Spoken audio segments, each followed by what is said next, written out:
My name is Amber Harris. I am 32 years old, and I am the head of department at a prestigious marketing company whose office towers like a glass tower in the heart of Denver. Every step I took towards this position was suffered and built with my own hands, without anyone's help, without anyone's recommendations, without anyone's outstretched hands.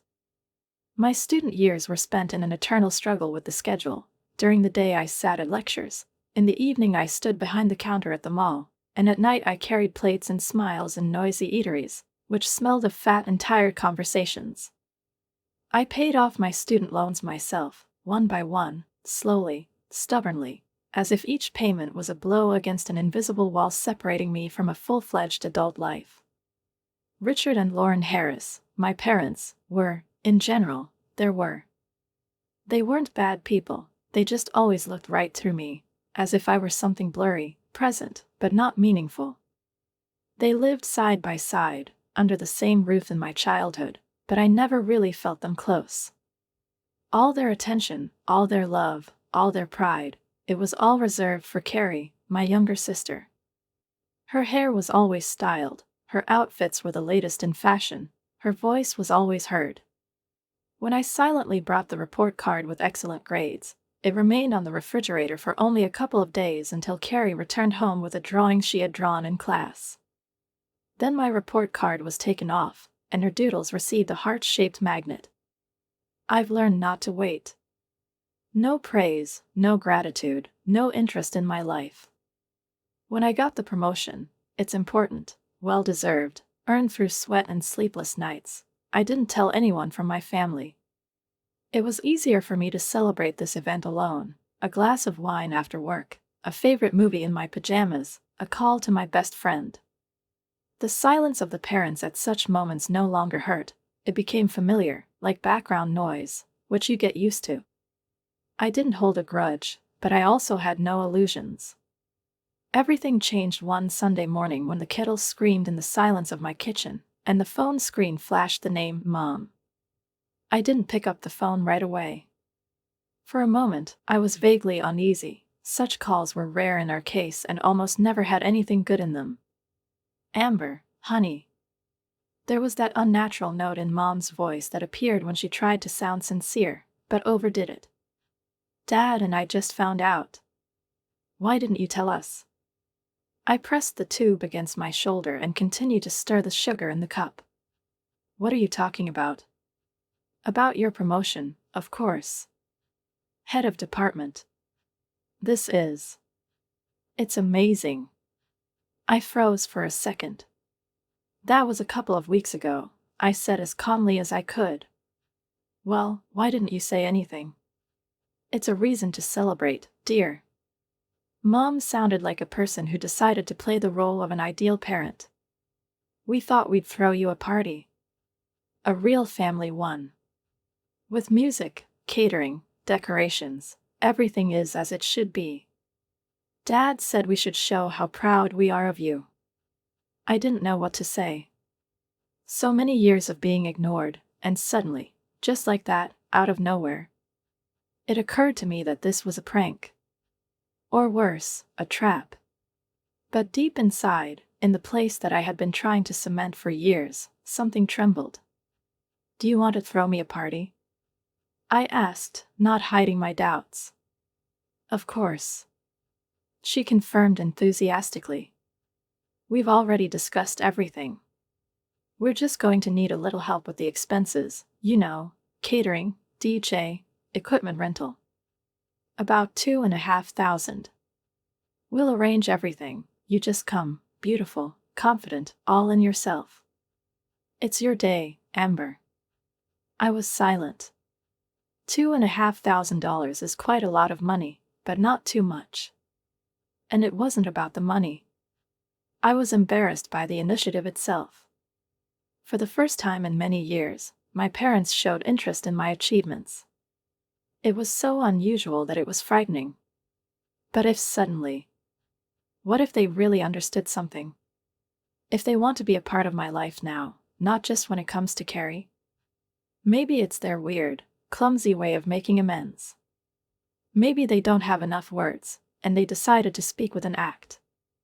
Okay, I said, trying not to sound too excited. If you're sure you want to arrange it, I'll transfer the money today. Great. Mom visibly breathed out a sigh of relief. We are so glad, really. We will arrange everything perfectly. It will be unforgettable. We exchanged a few more casual phrases, and I hung up. My heart was pounding louder than it should have. I looked at the phone screen and didn't immediately believe it had happened. Mom said she was proud of me. Mom wanted to throw a party in my honor. Even after all these years. I transferred the money on the same day. As if I was afraid that if I waited, they would change their minds. The rest of the week passed in a strange, almost childish anticipation. I tried not to build expectations, but I found myself thinking about how I was choosing an outfit in my mind, rehearsing responses to compliments, imagining how they looked at me with admiration, not as Carrie's shadow, but as an independent, successful woman, which I am. Maybe my moment has finally come. Maybe things will be different now. I spent the whole Saturday looking forward to it. Not in impatience, as it happens before a first date or an important interview, but in a quiet, hidden expectation of something good, even if it is very tiny. I woke up early, even before the sun shone on my balcony. I made coffee, turned on soothing music, and then disappeared into the dressing room for several hours, choosing the very dress that would convey the essence of today. I am worthy, I am an adult, I am a woman who has achieved everything on her own and finally deserves recognition. The choice fell on a dark blue cocktail dress with an asymmetrical neckline. It accentuated the figure, but did not shout about itself. Restrained elegance is what I wanted to embody. I did light makeup, gathered my hair into a soft wave, and put on the earrings I bought for my birthday 2 years ago, when no one but myself thought about the gift. At 6:45, I was already leaving the apartment.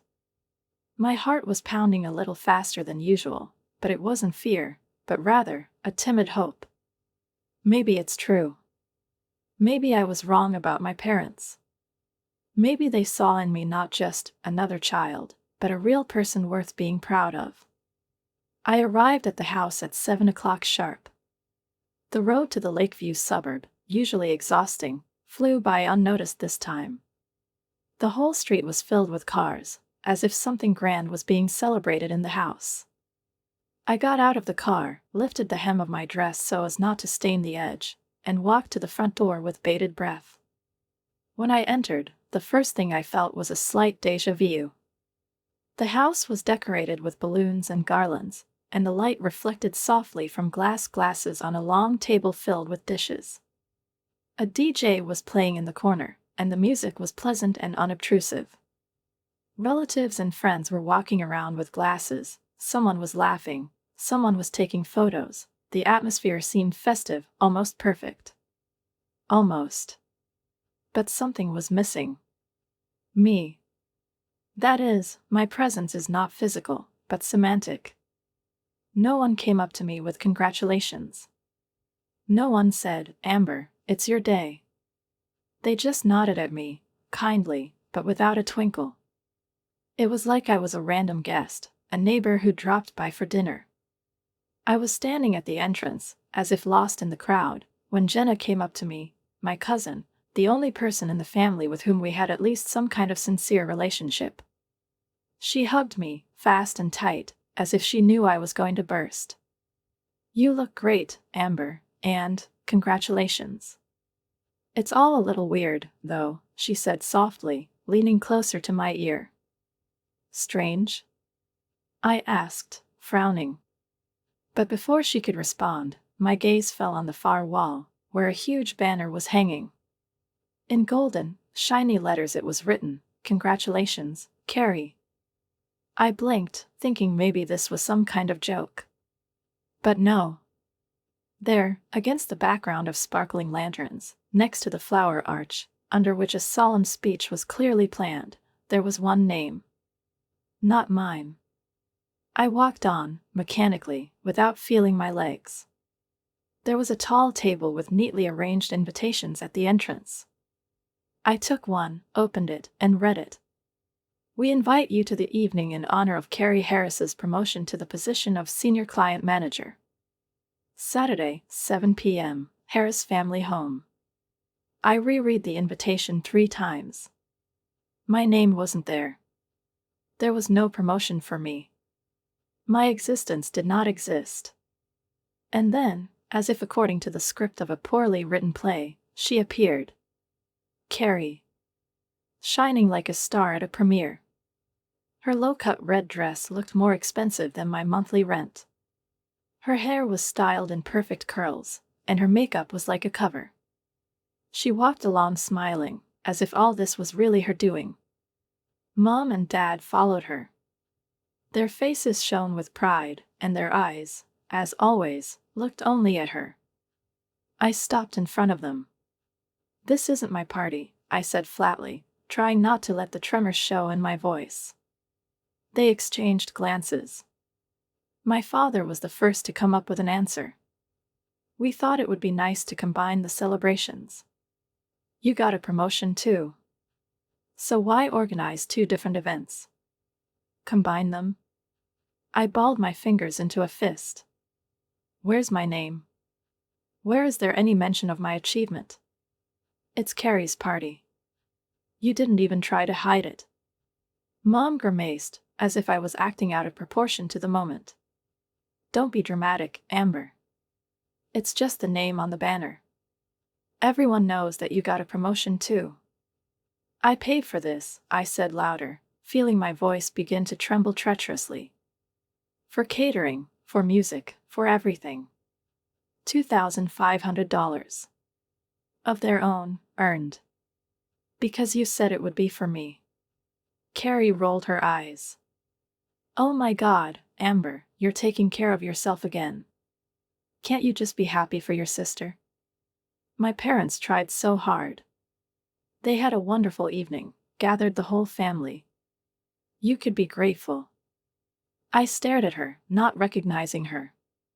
Her face, so similar to her mother's, expressed only one thing: superiority. You stole my party, I finally said. But they had already turned away. Mom was slapping someone on the shoulder, Dad was pouring a glass of champagne, Carrie was walking on, smiling at others. I turned around and walked out. The door slammed dully behind him, as if drawing a line. Outside, the evening air smelled of late spring and grilled meat from the backyard. The balloons were swaying on the ribbon from the draft, the music was still coming from inside. It was my day. It had to be. But it turned out to be hers. Again. I walked to the car slowly, trying not to cry. And I knew that this night had changed everything. I drove home, staring at the road lights, scattering in the silence of the night, like drops of mercury on glass. His hands gripped the steering wheel tighter than necessary. The radio was playing in the background. I didn't even notice what the song was. Everything inside me seemed to move away from what was happening. Streets were passing by, cars were overtaking, traffic lights were switching, and all this without my participation, as if I was not a driver, but a shadow, a wordless guest in my own life. At some point, the realization hit me like a slap in the face, dry, sharp, unexpected. It wasn't a misunderstanding. Not a mistake. Not forgetfulness or stupidity. It was a hoax. Cool, thoughtful, with a smiling face under a banner with her name on it. Carrie knew what she was doing. They all knew. And they did it because they thought I would keep quiet again. As always. When I finally moved into my neighborhood, the sky had already turned a deep indigo, and the air was filled with that special freshness that comes only in spring, after a warm day. I turned off the engine, but I didn't get out. She sat staring out the dark window of her apartment, as if she didn't recognize her. It was my home, my fortress. A place where I hid from their indifference, building myself brick by brick. But now it seemed empty, as if my faith, my attachment to these walls had worn off in the last few hours. When I finally entered, the silence inside seemed deafening. She kicked off her shoes, threw her clutch on the sofa and stood in the semi-darkness of the living room, illuminated only by the streetlights coming through the blinds. Wine. I needed wine. I went into the kitchen, opened a bottle, and poured myself a generous glass. Sip after sip, the bitterness spread through the body, but did not soften it. It was then, as I sipped my drink, that I remembered. I remembered everything. A phone call. Carrie's voice, trembling, broken, soaked in fear. Amber. Are you at home, for me? I need to. Please don't hang up. Carrie. What happened? Are you crying? I'm in trouble, she said hoarsely. Serious trouble. I did something stupid. I sat down then, I remember, on the edge of the bed. My heart started beating faster, my hands were sweating. What did you do? I used access to the company's account. I transferred small amounts to my account. There were debts, rent, medical bills. But last week I withdrew $5,000. And now there will be a check. They'll find out. I'm finished, Amber. I didn't ask unnecessary questions. I didn't argue. She didn't reproach me. I just opened the banking app and transferred the money to her. Because in spite of everything, in spite of my whole life, in which I was always the backdrop of her performance, she was my sister. And I'm the one who always saved. And now I could see her smile at the party, and I could hear her condescendingly telling me, "You're making everything about yourself again." I saw how easy it was for her to erase me from the picture. And then something new, dark and deep, squeezed in my chest. Not just pain. Anger. A dull, years-old, pent-up anger that was now bursting out. I went to the bedside table by my desk and opened the bottom drawer. There, among the papers and business cards, was one card.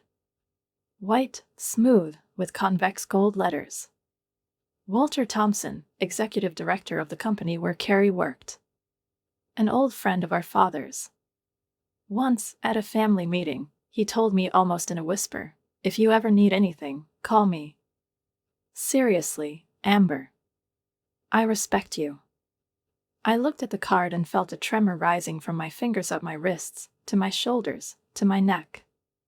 It wasn't just a decision, it was a milestone crossing. I picked up the phone and dialed the number from the business card. One ring. Second. Third. Voicemail. And I started talking. "Mr. Thompson, hello. This is Amber Harris. I have information about possible embezzlement in your company. Systematic ones. I can provide evidence and help identify those responsible. Contact me when you have the opportunity." I blacked out. I just stared at the screen for a few seconds. My heart was pounding in my ears. The room suddenly became too small, the walls too close. I walked over her like an animal in a cage, then abruptly sank into a chair, leaned back. What did I just do? Maybe I just destroyed my family. Maybe she deprived her sister of her freedom. Maybe she pressed the very button that would send the entire structure of our family into the cliff. And yet, there was no fear inside. Only a strange, dense, heavy clarity. I didn't do it out of revenge. Not out of spite. Not because she wanted violence. I did it because I can't do it any other way. Because if I keep silent again, if I endure everything again, if I save, cover, hide again, then I will become an accomplice myself. I got up, went to the window, opened the blinds. The night was dark, but starry. Somewhere in the distance, an airplane warning light came on. Maybe at that very moment someone was going to a new city, a new life, new circumstances. And suddenly I realized, I just got a ticket too. A ticket to a world where I no longer sacrifice myself for those who don't appreciate it. There will be no more pity, no more excuses. Only the truth.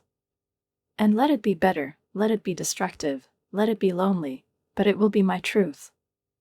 I chose it myself. 2 days have passed. Nothing seemed to happen, no calls, no emails, no sudden visits. Just silence, ringing between the lines of routine business. I came to work, held meetings, and prioritized projects, but everything happened as if through glass. The world seemed distant, blurred, as if I was watching my own life from behind a thick wall. Every free minute I caught myself thinking, when will it start? When will I gain weight? When will the pendulum swing? When will my words, my actions, turn into consequences? The answer came in the evening of the 3rd day. My phone rang, and I saw an unfamiliar number on the screen. Something inside me already knew. Miss Harris. The voice was familiar, but it sounded different, businesslike, tough. This is Walter Thompson. I'm calling to thank you for the information. Hello, Mr. Thompson, I said, sitting on the edge of the couch. My voice was shaking, but I tried to speak calmly. We started an internal investigation as soon as we received your message. The security service has already confirmed your words. We have transactions, screenshots, correspondence, everything fits together. According to preliminary estimates, the damage exceeds $80,000. He paused, as if weighing whether to continue. I waited. Last month, it was over $12,000, he continued. And this is only on one account. The whole system was built carefully. It's not just Carrie who's involved. One of the accountants was her accomplice. I didn't know what to say. It seemed to me that I should experience satisfaction, even triumph. But there was only devastation. We've already fired them both, he said. And Amber, I'm really sorry. I know it's your sister. But you did the right thing. After the conversation, I sat in place for a long time, looking at the darkened window. Cars were passing somewhere in the distance, and the wind was blowing the branches of a tree under the balcony, but the sound seemed muffled, as if I were underwater. Everything I did had a name now. And the price. At first, there was calm. Then the storm. The next morning, Saturday, I heard a knock on the door. Fast, furious, as if someone was beating out a rhythm with desperation. I went to the peephole, and I already knew who was there. Mom and Dad were standing in the hallway, their faces flushed, their breath coming in short gasps.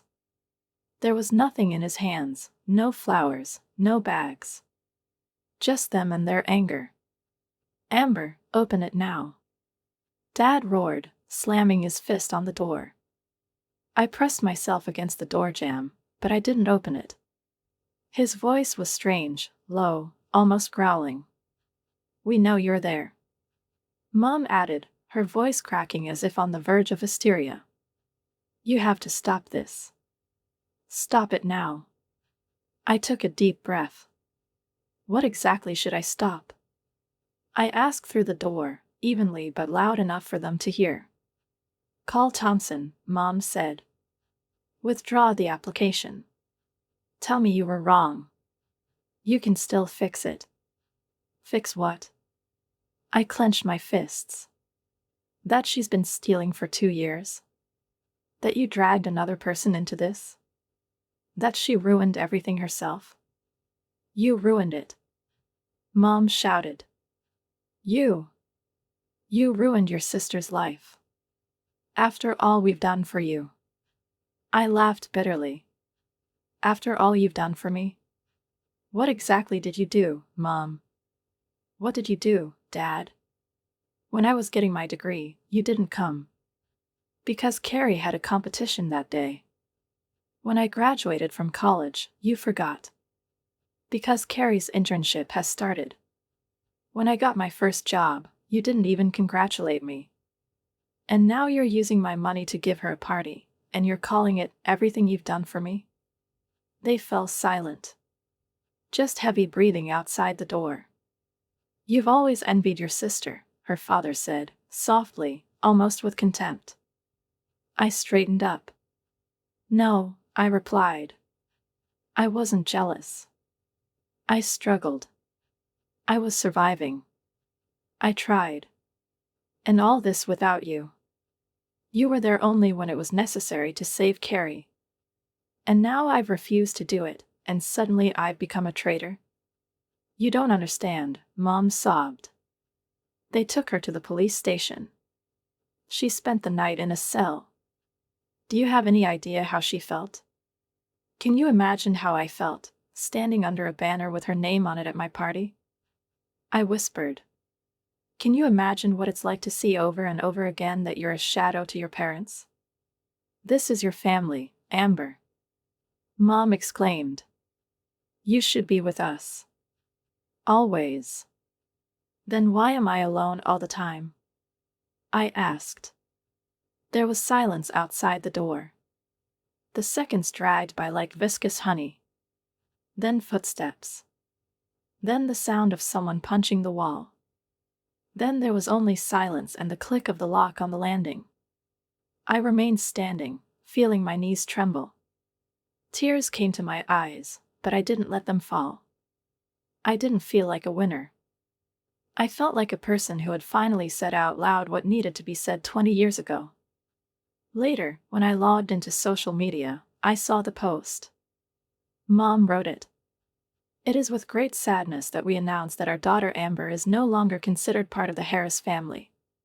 Her betrayal and actions against her sister are beyond forgiveness. A real family doesn't do that. We ask for respect for our decision.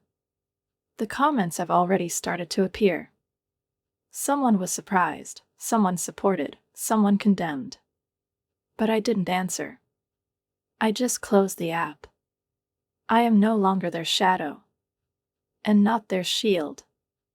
I'm just Amber. And I chose myself. The message appeared in my notifications on Sunday morning. I had just woken up and was reaching for a cup of coffee when the phone shook in my hand.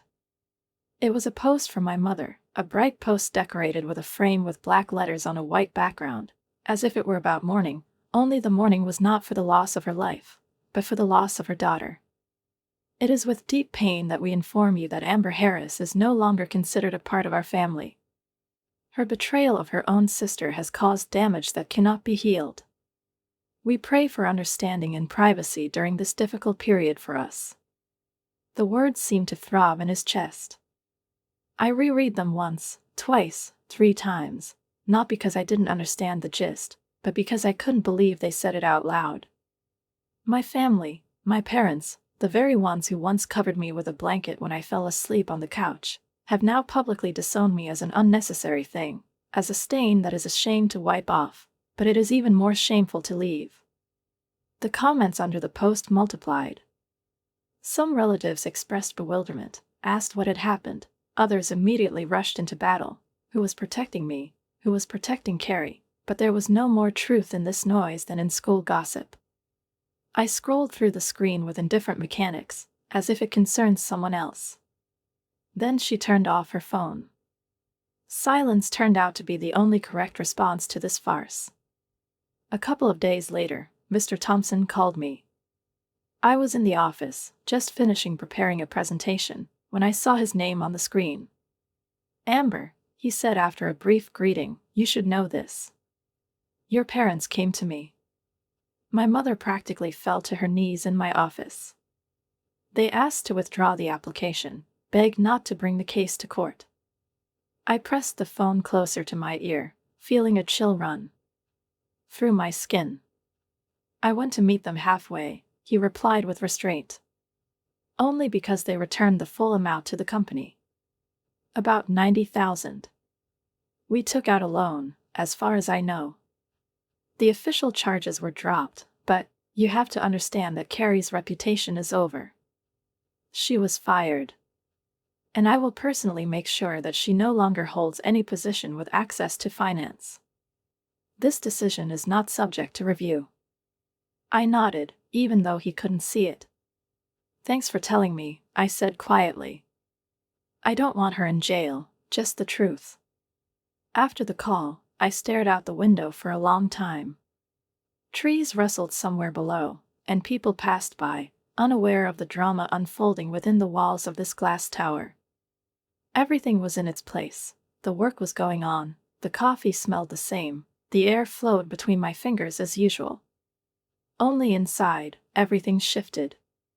I wasn't waiting for their call anymore. I wasn't hoping. And, to my surprise, I didn't suffer. It's been a couple of months. Life gradually settled into a rhythm.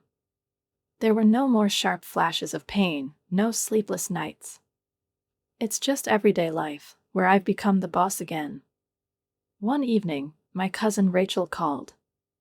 I was just chopping vegetables for dinner, and her name on the screen caused a slight surprise. "Amber, have you heard what's going on with your dad's company?" "What is it?" she asked without preamble when I answered the phone. "No." "What happened?" "Mr. Thompson has withdrawn all his investments. He was the main investor. Things went downhill without him. My father is now looking for new sources, but rumors have spread. About Carrie. No one wants to invest." I froze, the knife hovering in the air. "What do you mean?" "Well, you know how it is. Someone heard something, someone passed it on. A couple of customers left, then a couple of suppliers. It's like a chain reaction. They had to cut salaries and lay off several employees. They're really panicking." I didn't want the business to get hurt, I said, but I sounded unconvincing even to myself. Rachel sighed. "One more thing. Carrie, she's working at the Home Haven store now. You know, the one at the mall where the towels and candles are. An ordinary store." I imagined Carrie in a blue apron arranging decorative pillows by color, and something tightened in my chest. Not a joy. Not gloating. It just feels like the world has begun to respond according to the laws of balance. "Thanks for telling me," I said, turning off the stove. "You're welcome. I just thought you might want to know, and Mom says they're still very angry. They had to take out a second mortgage to cover the debt." When we hung up, I sat at my desk for a long time, looking at my reflection in the window. I didn't feel like a winner. It wasn't revenge. I didn't pull strings, I didn't make plans for destruction. Everything that happened because the truth finally got a voice. My voice. And there was no triumph in this truth. But there was something more important, liberation. And an understanding. The consequences are not punishment, not revenge, and not anger. It's just the logic of events that can't be stopped when it finally gets off the ground. Carrie lost her reputation. My parents have lost their peace and stability. I want a family. But I've gained something more, myself. I remember that day in every detail. It was cloudy, with a light rain, as if the sky itself was wavering in indecision. I was sitting by the window in my office, staring at the drops running down the glass, when Mr. Keller, my supervisor, knocked on the door. He came in with a slight smile, holding a tablet and a cup of coffee in his hands, as always. He sat down across from me, as if he had come not on business, but just to chat. "Amber," he began, taking a sip, "I have an offer that I think you'll be interested in." I raised my eyebrows. "A vacancy has opened in our Seattle branch. Head of the Strategic Development Department. This is a step up. And, to be honest, you're the first person I've seen in this place." I stared at him in silence, and then suddenly I felt everything inside freeze. A moment later, my chest felt like it had clicked. It's as if the whole series of events, all the pain, the injustice, the loneliness, the whole rift between me and those I once called my family, all led to this point. And here it is, a chance. A new city. A new life. Without a past, without a stigma. "I'll take it," I said. Not a second thought. Mr. Keller nodded with satisfaction, as if he knew my answer in advance. I left 2 weeks later. I left behind the familiar streets of Denver, the empty apartment, the coffee shop on the corner where the barista knew my name, and the restaurant where I went to celebrate my every little achievement alone. All this remained as a background on an old photo, close, but no longer relevant. Seattle greeted me with rain. And there was something symbolic about it, as if the city was washing away the remnants of the old from me, allowing me to start anew. The temporary accommodation turned out to be cozy, an apartment with large windows and a view of the straight, white walls and a barely audible smell of new window sills. Boxes of things lined the walls. I was in no hurry to unpack. I liked their understatement, their promise of change. I remember the first day in the new office as if it was the first day in my life. I was greeted with respect, with interest, with professional politeness, in which there was not a drop of condescension. The team turned out to be warm. People asked questions not about my past, but about how I see my work, what ideas I have, and how I can develop projects. No one knew who my parents were. No one remembered the banner with someone else's name. No one expected me to be anything but myself. It wasn't just liberation, it was rebirth. In the evenings, I would come home and look at the city through the foggy window, holding a cup of tea in my hands. The headlights reflected in puddles, trolley buses glided quietly through the streets, passers-by hurried under umbrellas. Outside, life continued, and inside me, it also began anew. One day, sitting on the floor between the unpacked boxes, I suddenly remembered that very party. The banner. Music. Dresses. Carrie's face, smiling, unaware that everything would change that evening. I caught myself thinking, does she think about it now? Does he remember that evening as something important? Does he see a turning point in it? Or has he sunk into a series of other events for her, in which, as always, she is at the center, and the others are just companions? Probably not. Carrie has never been able to stop and look inside. I've never asked myself. Her world had always been built so that responsibility flowed around her like water around a smooth stone. But it didn't matter anymore. I no longer wondered if they would understand, appreciate, or approve. I no longer needed their recognition. I did not seek to return to their world. I stopped fighting for a place that was never offered to me. Now I had my own stage. One evening, when I had just returned from work, a message appeared on my phone from a colleague. We are going to dinner with the team. Will you join us? I looked at the screen, thought for a moment, and replied, yes. See you at 7. I put on my coat, twisted my hair into a messy bun, and went out. The street was damp, and the air smelled of freshness and salt. I walked quickly, confidently. There was no trail of the past behind me. In front of me lay the life that I had built myself, without crutches, without fake smiles, without apologies for what I am. They disowned me. But this is the first time I've accepted myself. My new chapter did not begin with loud words, not with applause, not with triumph. It started with silence. With a choice. With my own, yes, I told myself. I no longer belonged to those who saw me as a tool or a backup option.